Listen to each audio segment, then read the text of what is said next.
กางบไม่รู้มันไล่ไปแต่เมื่อคืนนี่เดี๋ยวมันโมขาดนะเงินงอกน้ำคุณนี่นะปรากฏนะปรากฏโทนปรากฏนี่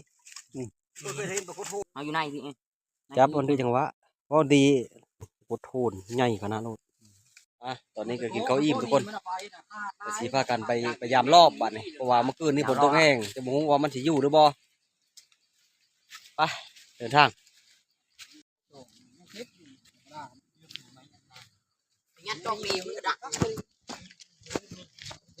พยายามรอบทุกคนพยายามรอบต่อเพราะว่าเมื่อคืนนี้ฝนตกแห้งเติบจะยันไปเราไปวัดแกงลงเอาไปมดทีมก็ไปล่ะเฮ้ย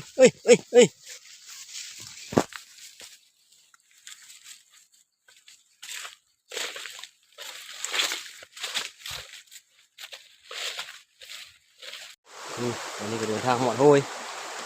ทีมงานเนาะก่อน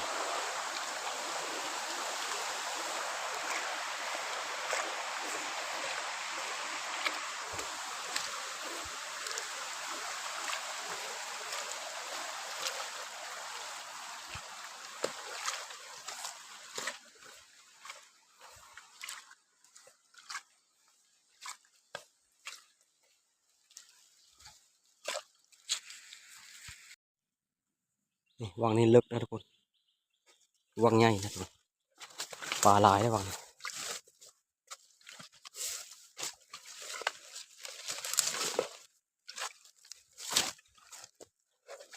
เจอวันนี้มันมื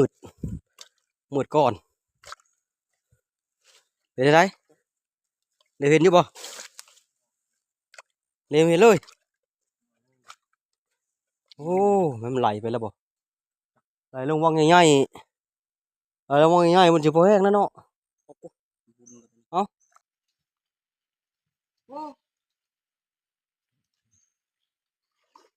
ไหลไปเลยแล้ว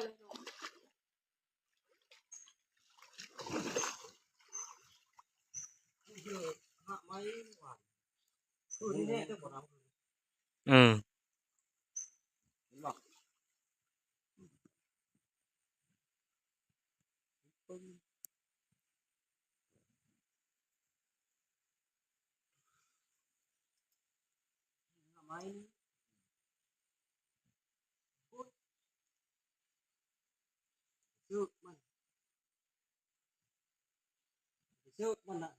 เอากุ้ยมันลุดระวังลึกพูดเลยบ่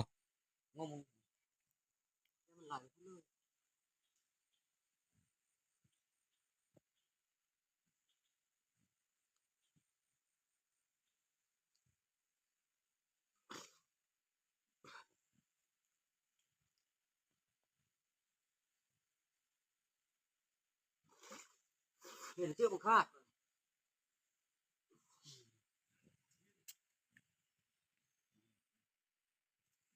หันกับชิ้นหันกับขาดนั่นก็ระวังรถนะระวังรถนะ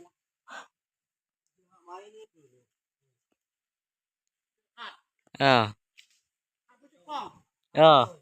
บัดช่องเฮ้ยน้ำคืนนี่เนาะ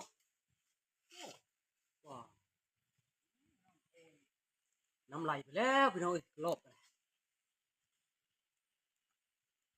ค้างอยู่ฮะไหลอยู่คุณบอกตัวนี้ลึกตัวน่าลึกเดี๋ยวตัวนี้จะพาไปลึกโบนี่ลึกตัวนี้แบบโอ้นี่นะ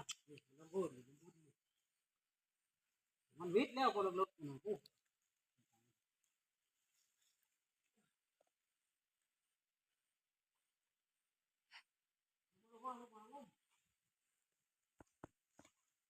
กูไหมอาจารย์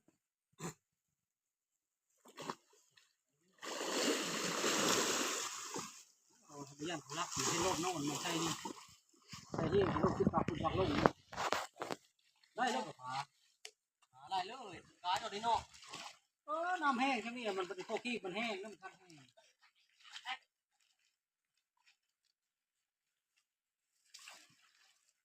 คงไม่เลยอยู่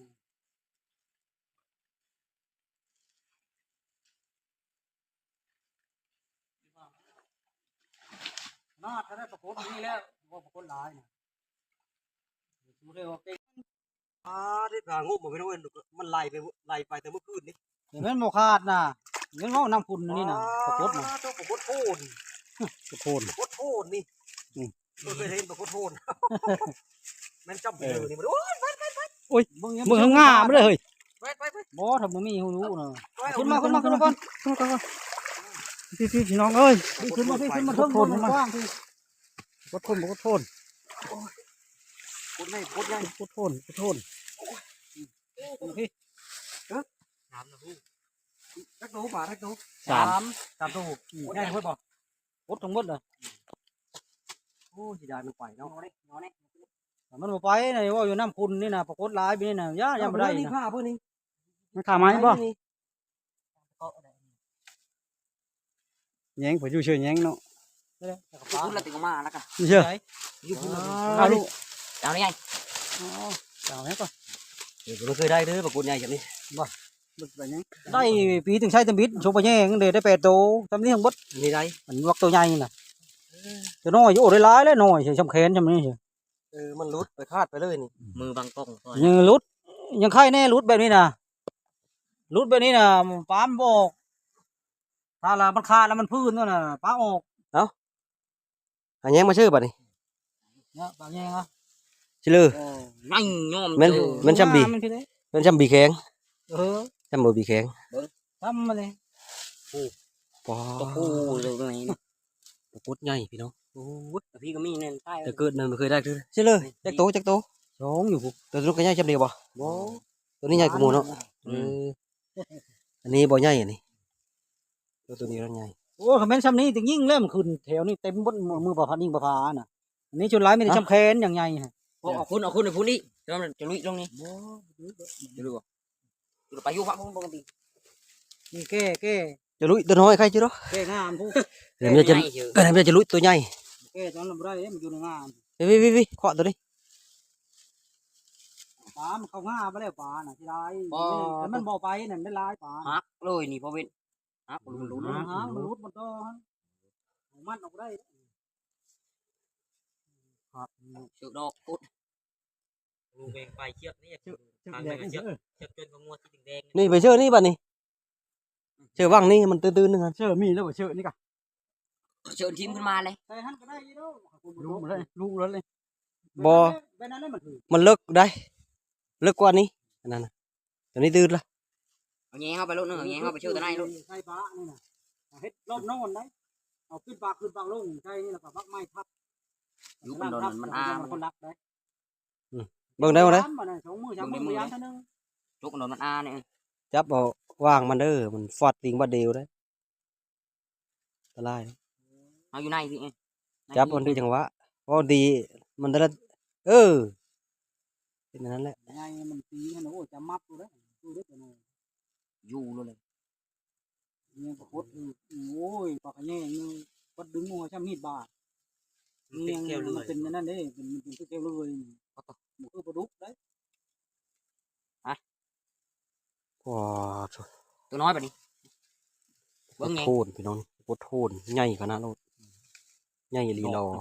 บีแข็ง เพิ่งบ่ได้ โลครึ่งบ่ ถ้าได้ แม่น2 โล บ่ฮอดโล5โล6 ใหญ่จำนี้จะเป็นฮอด2 โลเลย เริ่มหักเองบ่น้อย โอ้ใครอยู่เนาะยานว่าไม่ได้จักโตสิลุกเลย ไปที่ไหนก็จะมาเบิ้ง มันมีหาดบ่นะเฮ้ย มีเนาะบ่ขาดโอ้ไม่ ปลาดุกบ่นะหรือปลากด หักรถเงี้ยงมันนะหักเงี้ย เออ หักเอามาปลายมันนะปลานี่คือมันมาเกาะปลานี่มันไปดึงราคาแล้วได้โอ้ครับหักข้างนั้นก็เขาแย่งก็เขาแย่งอีก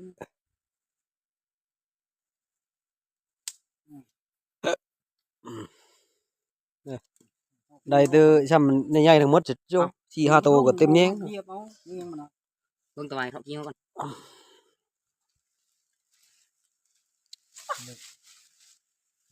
ตัวน้อยแบบนี้นะ ฮะซื้อไม้บัดนี้สิใช่มองนี่ทุกคนใช่มองนี่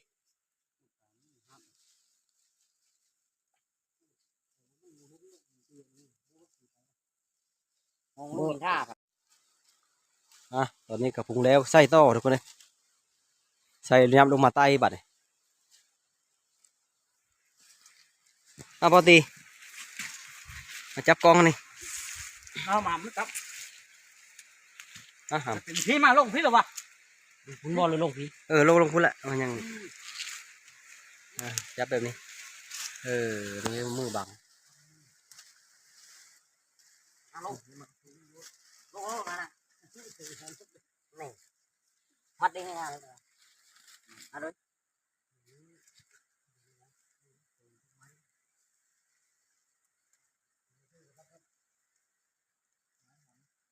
ตับไม้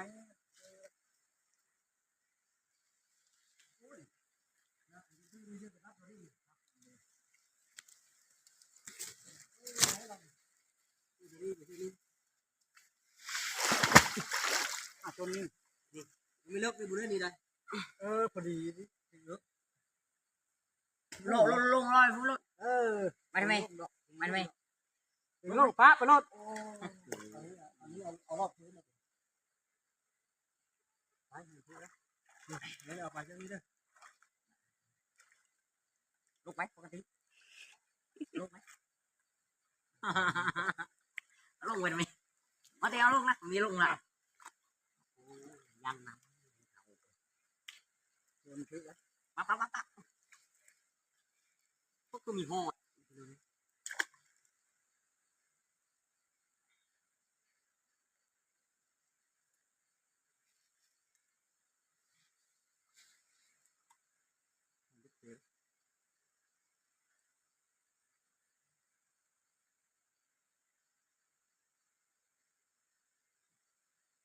ไม่มีชุดจัง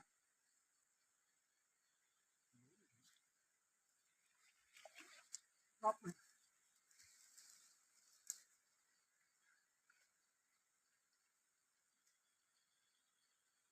ตัดพวกมาด้วย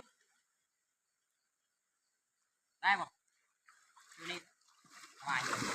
มันนี่เนาะ ก็เอาไปโน้ต นั่นแหละมันพวกนี้เนาะ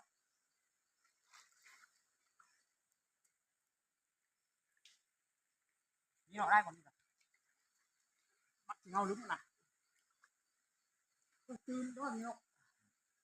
พอลงแล้วได้ตื่นล่ะงงมันลึกๆอย่างนี้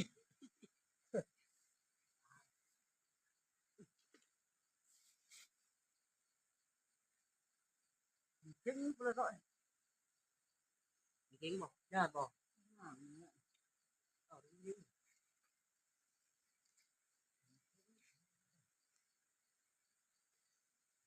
อ่ะนะ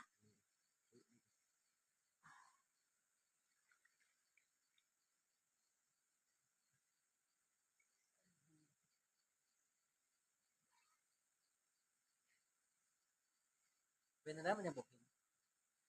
ดึงไป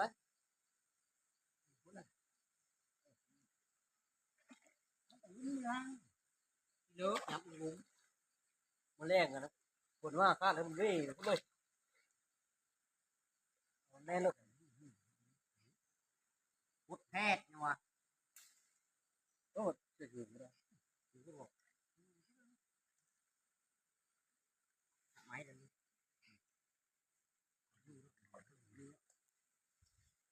เปล่าท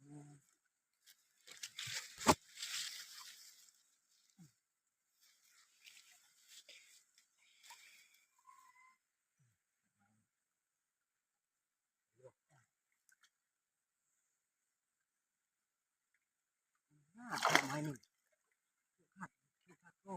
ขาดอันนี้เฉยๆได้ดูนี่พุทธ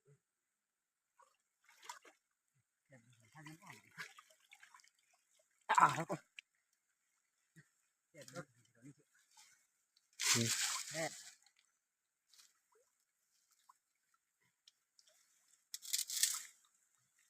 เอาอย่างนี้เพศบอก พดใกล้อยู่นั่นนะฮะหย่อนลงมาอยู่ แม่งเข้านั้นย้อนลงมา นี่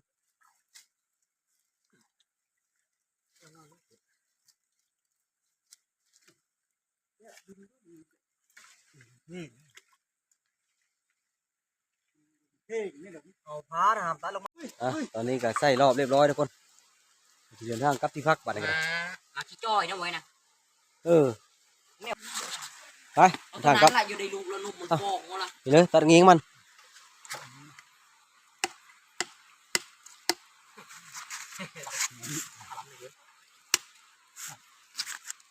นี่บอกกระลำไม่ดีนะ ไปกลับที่พักบัดนี้ วายนี้มันทำไม่ดีนะ กระลำหน่อยเดียวหมูครบมาละกระลำหน่อยนึงเตะแหวละไปกลับที่พักกลับที่พัก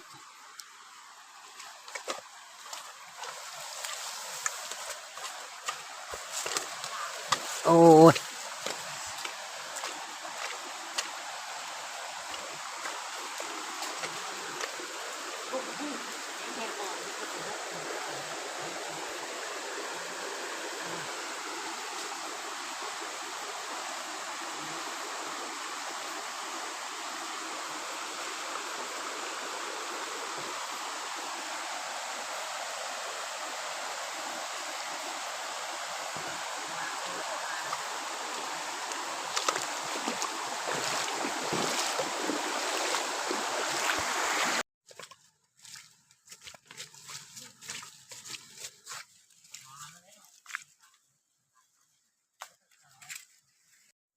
ตอนนี้ก็เดินทางฮอดที่พักทุกคน